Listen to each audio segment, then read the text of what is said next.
Do you have a coworker that keeps on bringing up his MBA? Or maybe it's someone on LinkedIn that's always humble bragging about how difficult an experience it was, but it brought him a new perspective on business. Or perhaps you're even considering going back to school and getting a Master of Business Administration for yourself. Regardless, most employers in Canada consider an MBA to be an asset, although they tend to be fairly expensive. So here's a question for you. Is it worth getting an MBA in Canada? Well, I have one, and I think it can be worth it for you too, depending on your situation. So let's get into it.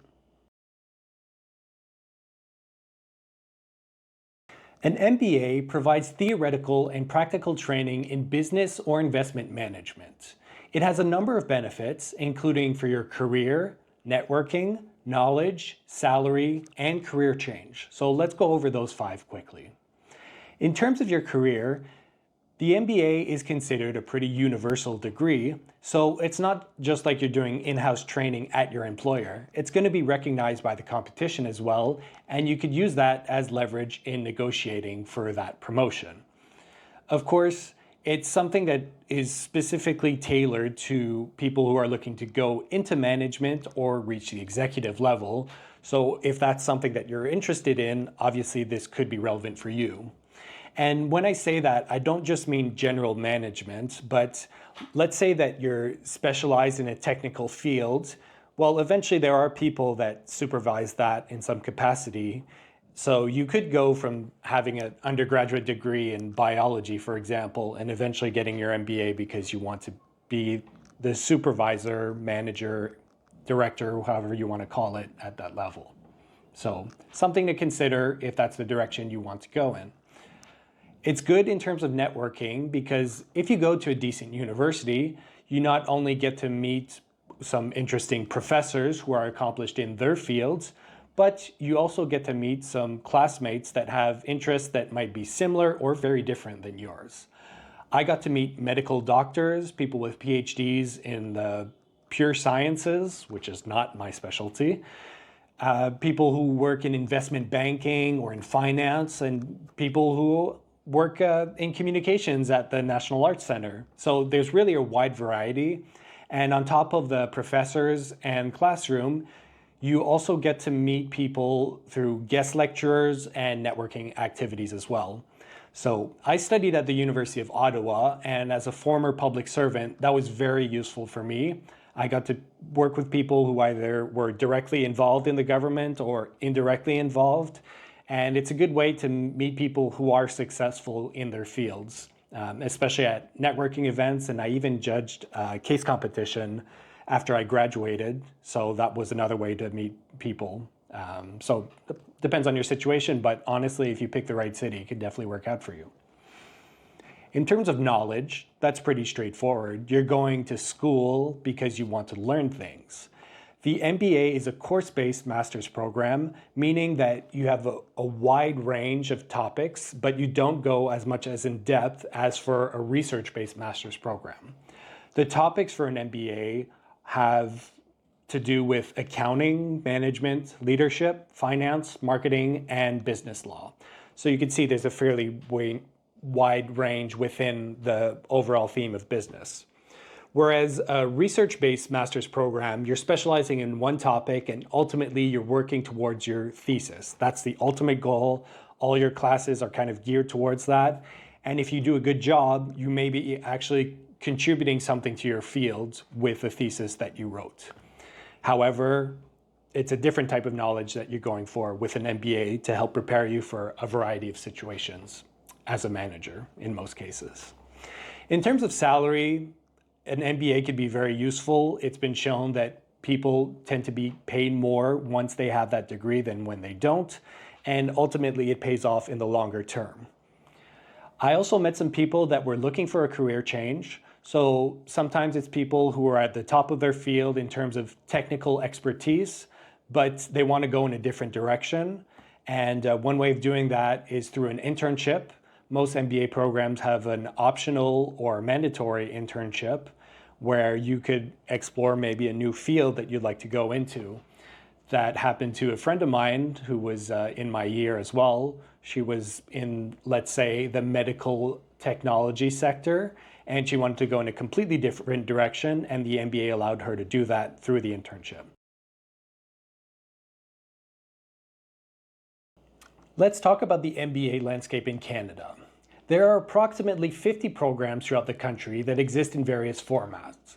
They vary in terms of length, from 1 year to 2 years, or even more than that, and they can also be offered in person, in hybrid format, and remotely. I took the 1-year intensive MBA program in person at the University of Ottawa when it was still offered. Now they only offer the 2-year program. I was surprised to see that on the MBA article on Investopedia, they said that the 1-year MBA is more intensive, faster paced, and often must sacrifice content quality. Unfortunately, I have to agree that there is some content quality that has to be compromised when the period is shortened to 1 year. A lot of programs will offer somewhere in between, like 16 months, and I think ultimately it's better to have it over a slightly longer period than 1 year. Some of my classmates did very well to do everything within the year, although I suspect that there is some content that we would have gone into more detail if we had more time. This is not to blame the program, the professors, or anything, but ultimately I think it lends itself better for a program that's 16 months, and then occasionally you'll see some that are 14 months, I believe at HEC Montréal. Regardless, there are many options out there, and I wanted to point out a few MBA programs with a great reputation in Canada. So there's McGill, Queen's, Western, UBC, University of British Columbia, HEC Montréal, and the University of Calgary. That's not to say that the other programs are not good. I personally loved studying at the University of Ottawa because as a former public servant, it was very useful to have connections in the capital of the country, and I met a lot of interesting people along the way. So find a program that suits you, and I'll get into more detail of what that means as we go on to the next chapter.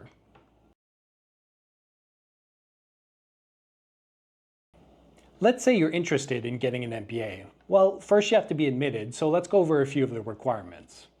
In most cases, you need 3 years of work experience, and that's full-time continuous work, meaning that it wasn't an internship and it wasn't a co-op placement.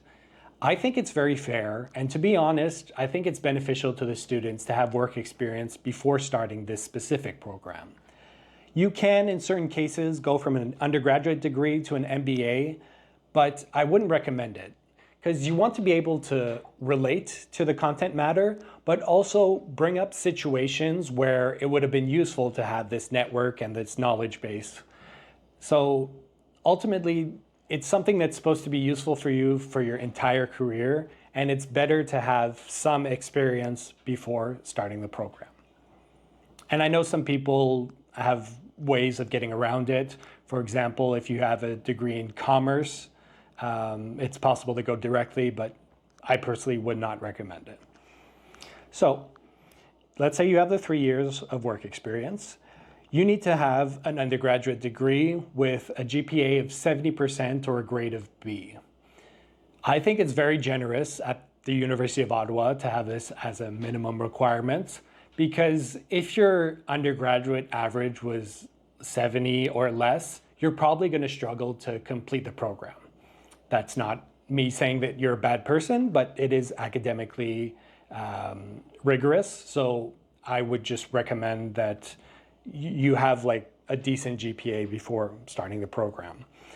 A lot of other universities have a minimum of 75 or 80%, and a lot of them recommend that you have an average of 85%.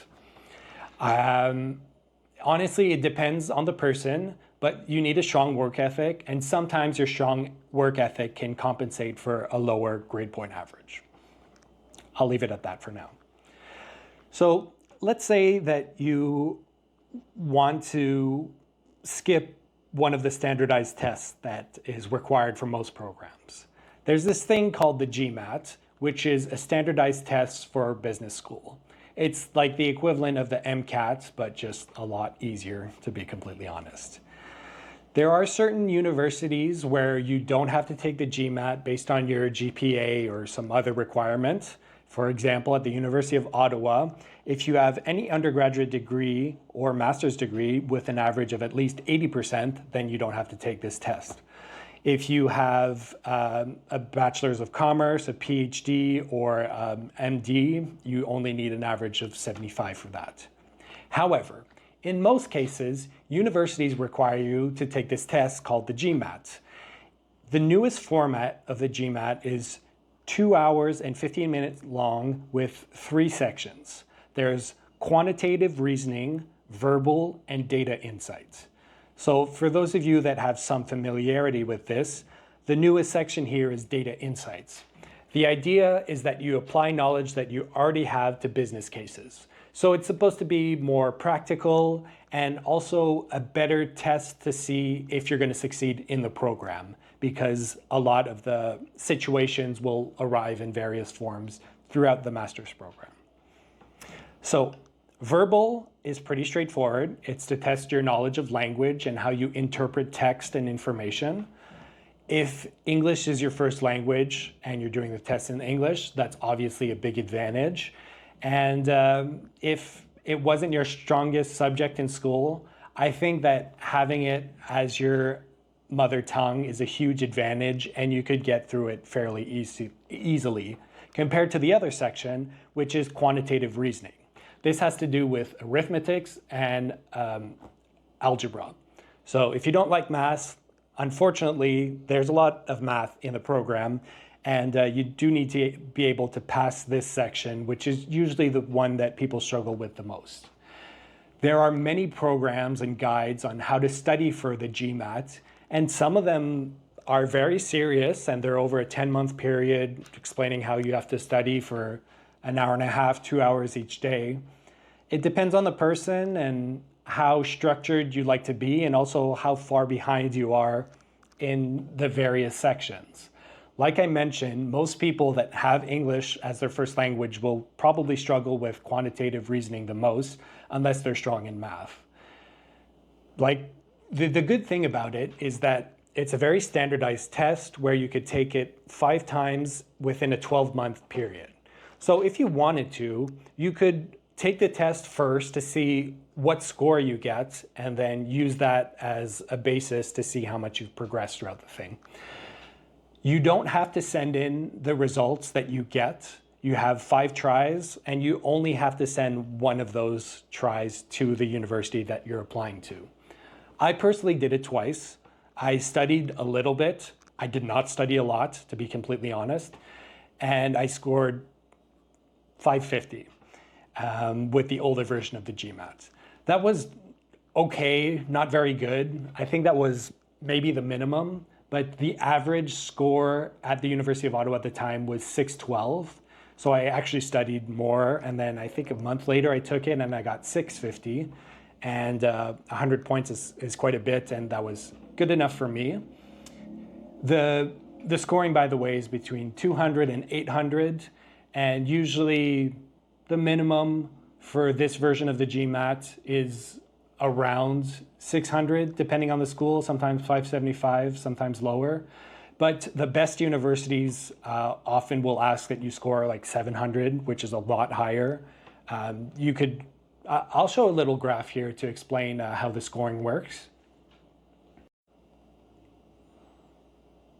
As you can see, it gets significantly more difficult to score higher than 700 on this test. So if you do that, great job, and you're probably going to do well within the program. There are another few basic requirements to get admitted to an MBA program. You usually have to write and submit a CV, maybe a cover letter, and oftentimes you'll be asked to do an interview as well. But ultimately, the hardest parts are probably the average that you have in your undergraduate degree and how you score on the GMAT. Usually you're not going to struggle too much with writing a CV, a cover letter, and then doing the interview. But that's just my personal opinion.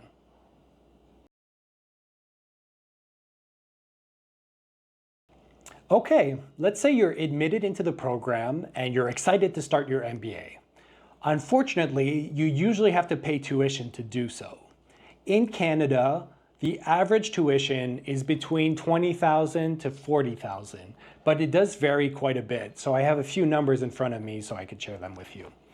At the University of Ottawa, and yes, I'm biased, that's why I use them in my examples, tuition for Canadian citizens and permanent residents, I'll use those two interchangeably because that's how it works for tuition at universities.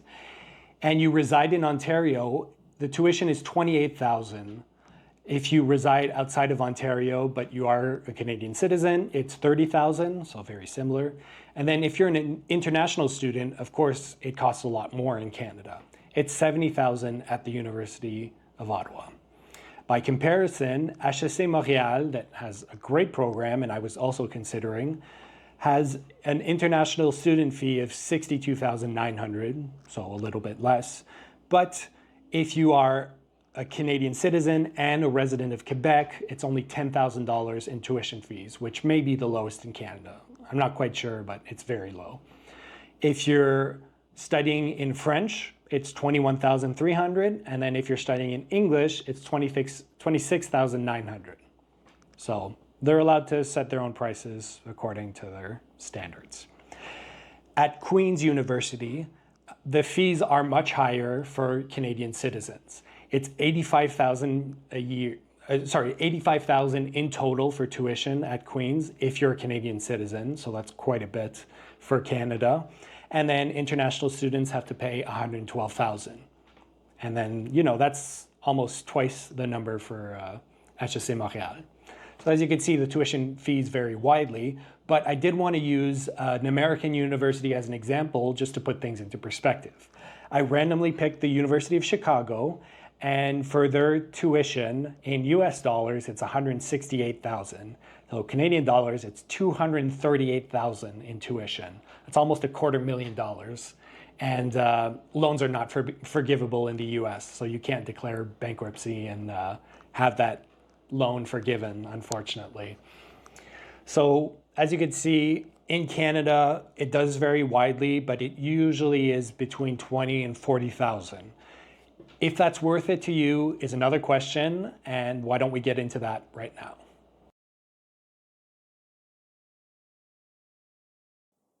To see if the MBA is worth the price of tuition for you, I think it's a good idea to look at the program structure and what you should expect within the MBA program while you're doing it.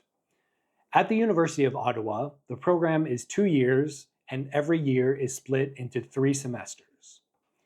In the fall semester of year 1, you're expected to take 4 classes, one being worth 3 units, that's financial accounting, and the others being worth 1.5 units. How it works at the University of Ottawa is that there are 12 weeks per semester.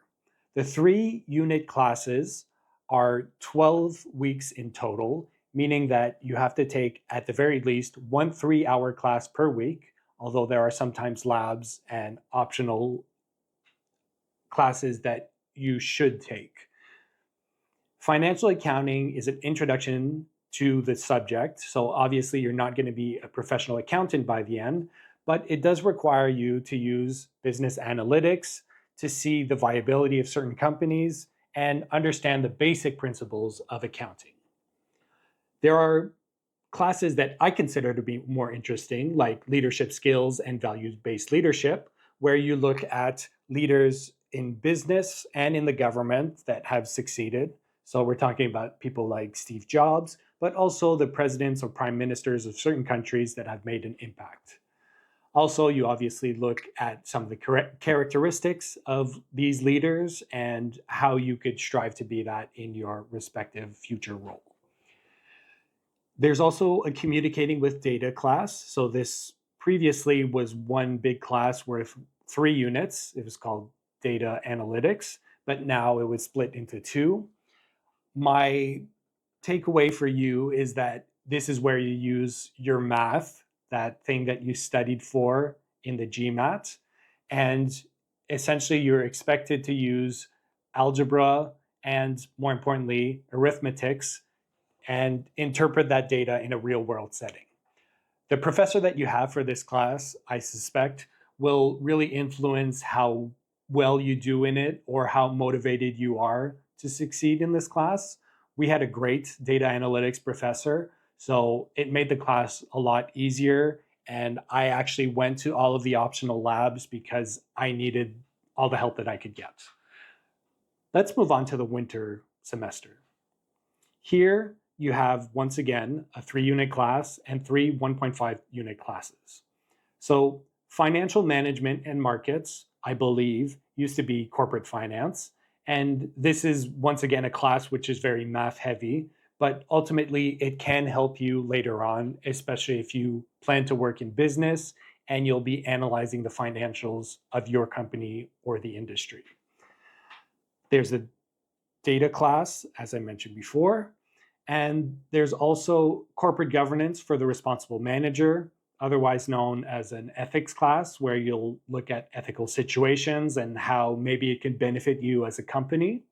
And then there's also operation and supply chain management, which is essentially just like it sounds. It can be an interesting class as well, and it's definitely important if you work in logistics, or that will be a component of your job. Moving on to the spring-summer semester, there are 3 units worth of marketing. I personally love marketing. If you like the arts, or you're maybe in a more descriptive field, we'll say, I think that you'll find this type of class interesting. Although there are people that really like corporate finance and are less interested in the more artsy classes in the program. There are 3 units worth of electives here, and this will vary a lot based on your university. Also, electives are often an opportunity for you to count towards your specialization, whether that be in finance or in government relations, what have you. There's also a digital organizations class. In year 2, you're expected to take a similar course load. So that's managing talent and organizations, also known as human resources class. And this is definitely important if you have a good professor, like I think we did. It can really help you as a manager, prepare you for difficult situations. There's a management consulting class, and this is the introduction to the famous career of a consultant. So those people with an MBA that come into your organization and tell you who to fire to increase profits. That's kind of a joke, but ultimately that's the stereotype. And consulting companies like KPMG, for example, will hire MBA students based on their own standards after the program, and there's often recruiting events for those types of organizations. There's also an economics for the global managers class. Personally, I love economics. I found it to be quite useful. However, it tends to be a lot of work. There's a lot more writing involved. And if this is your first economics class, it might be a bit more difficult to study. Moving on to the winter, there's core courses once again. So strategic formulation and management accounting. Management accounting, not my favorite class. As you could tell, I wasn't a very math-heavy person, but strategic formulation definitely was interesting to me. I like the strategic thinking aspect of the MBA, and it could definitely be beneficial, especially if you have a good professor. Once again, you can see there are more electives in this semester, and they could count towards your specialization, which brings you to the spring-summer of year 2 and the last semester of the program. The MBA capstone is a group project where you're being tested on all the knowledge you've supposedly acquired throughout the program. It's usually very intensive and with real companies, and it can definitely be interesting to contribute to an actual employer, and it could lead to you having a job. There are electives you could take here as well, and theoretically, that's the end of the MBA program.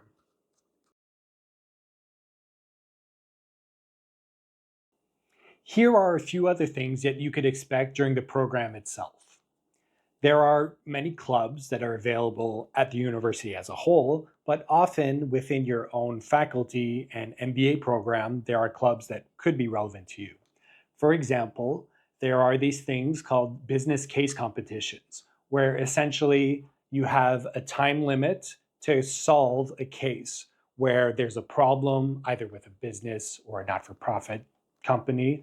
And you're told that you have to fix the issue and present it, usually in front of three judges. So there are clubs where you practice for these business case competitions, as an example. There are sports clubs, which I participated in as well, and there's usually some type of student executive club. I was the president of the MBA Student Association at the University of Ottawa, and I found it to be quite fun, honestly, and it was a good way to plan for the other events that I'm about to mention. So there are business case competitions that take place between different universities, and it's actually quite prestigious to win these case competitions, especially if you're looking to be a management consultant or work in consulting in some capacity, where you could say that our team ranked first place at this prestigious event. And quite honestly, for some people, it's a good way to get out their competitive side. They take place within Canada, but also throughout the world. So depending on your budget, whether it's in person or virtual, because there are registration fees for most of these events, you could actually get to travel as well and meet people from different countries. There are internship opportunities, as I mentioned before. I guess theoretically there are some that are unpaid, but in most cases they are paid. And to be fair, if you're actually contributing something to a company, I think you should get paid for it. And that is usually the case in Canada anyways. There are also networking/recruiting events. And I put those two closely together because a lot of employers will actually look to see in the current crop of students who might be useful at their specific company. Networking events could also be a way to deepen your knowledge in one specific topic, whether that's artificial intelligence or something like marketing. Ultimately, you're the only person that's in charge of your career, and you're the only person that can decide if doing an MBA is the right thing for you. Moreover, there's a lot of sacrifices involved in getting this particular degree. Not only do you have to pay for tuition, you also have to pay for food and housing, and in most cases, you have to sacrifice your salary to a certain degree. Whether you do the program over 1 year and not work at all, or do the program over 2 years and work full time, you're going to be making some sacrifices along the way. So buyer beware. However, I encourage you to pursue an MBA if you have ambitions to climb the corporate ladder, to change careers, or to increase your salary in some respect. An MBA could definitely be a useful asset to your career, and there are also different ways of financing it.